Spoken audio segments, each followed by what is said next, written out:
जो भी नियुक्तियां राज्य सरकार शिक्षकों की करेगी वह अब राज्य कर्मी होंगे, राज्य सरकार के कर्मी होंगे। यह एक महत्वपूर्ण निर्णय है। इससे पूर्व आपको जानकारी होगी कि राज्य सरकार राज्य में पंचायत शिक्षक, पंचायत समिति शिक्षक और जिला परिषद के शिक्षक और नगर निकाय के स्थानीय निकायों के शिक्षक रहा करते थे। अब जो भी नई नियुक्ति होगी अब वो राज्य सरकार नियुक्त करेगी। राज्य सरकार नियुक्ति के लिए एक अलग परीक्षा आयोग के माध्यम से लेगी। तो एक आयोग जो राज्य सरकार निर्धारित करेगी, हो सकता है बीपीएससी, हो सकता है कोई भी आयोग जो है जो निर्धारित करेगी, उसके माध्यम से राज्य सरकार परीक्षा लेगी।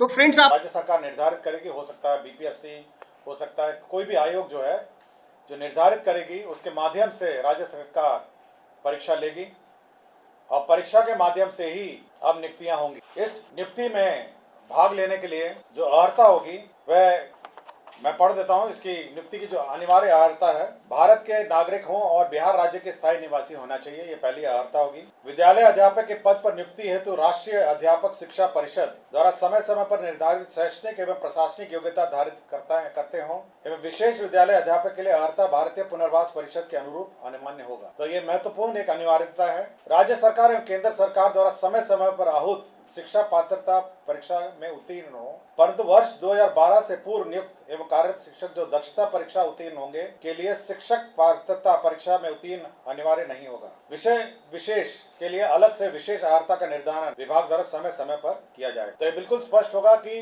पहले तो आपकी जो परीक्षा होगी, जो क्वालिफाइंग एग्जाम है, जो राज्य सरकार और केंद्र सरकार के लिए पहले ली जाती थी, उसके क्वालिफाई करने के बाद ही आप सरकार द्वारा जो कमीशन के माध्यम से परीक्षा होगी उसमें आप बैठ पाएंगे। तो पहला एक एग्जाम जो सभी ने लिखा है, चाहे वो टीटी हो और अन्य जो शिक्षा परीक्षाएं हैं, उसको क्वालिफाई करने के बाद आप राज्य सरकार के कमीशन द्वारा जो सरकार जो कमीशन निर्धारित करेगी उसके माध्यम से जो परीक्षा ली जाएगी, तो बहाली उसके माध्यम से होगी। इसमें न्यूनतम आयु निर्धारित है 21 साल और अधिकतम आयु सरकार द्वारा निर्धारित की जाएगी। जो सरकारी नौकरी में अधिकतम आयु है वह होगी। लेकिन जो 10 साल की नियुक्ति वर्ष का जो छूट होगा, इस नियमावली के प्रवृत्त होने के पश्चात नियुक्ति के प्रथम संव्यवहार में अधिकतम आयु सीमा में 10 वर्ष की छूट दे हो। तो इसमें नियमावली में 10 वर्ष का छूट का भी प्रावधान है जो लोग पूर्व में नियुक्त होंगे। इसमें यह खासियत यह है कि इस परीक्षा में जो अभी वर्तमान में जिसको आप कहते हैं 7वें चरण या अन्य चरण जो है, वो लोग भी बैठेंगे, परीक्षा लिखेंगे। और साथ ही साथ जो अभी तक जो शिक्षक नियुक्ति जो गैर सरकारी शिक्षक हैं, जो सरकार के जो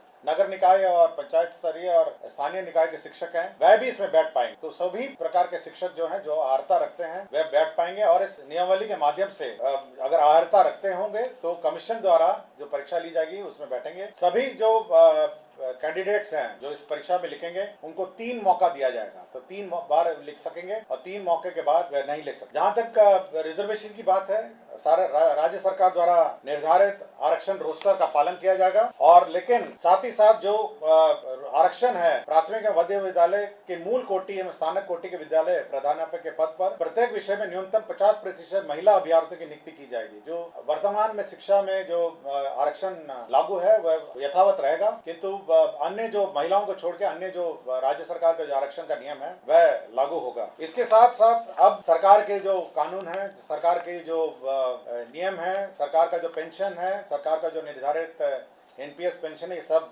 लागू होगा। सरकार के जो आचरण है वो लागू होगा। यह नियुक्ति अब जिला संवर्ग के रूप में होगी, जिसमें जिला के अंदर स्थानांतरण का प्रावधान है और अंतर जिला का भी स्थानांतरण का विशेष परिस्थिति में प्रावधान है। संपुष्टि सेवा केवल जो सरकार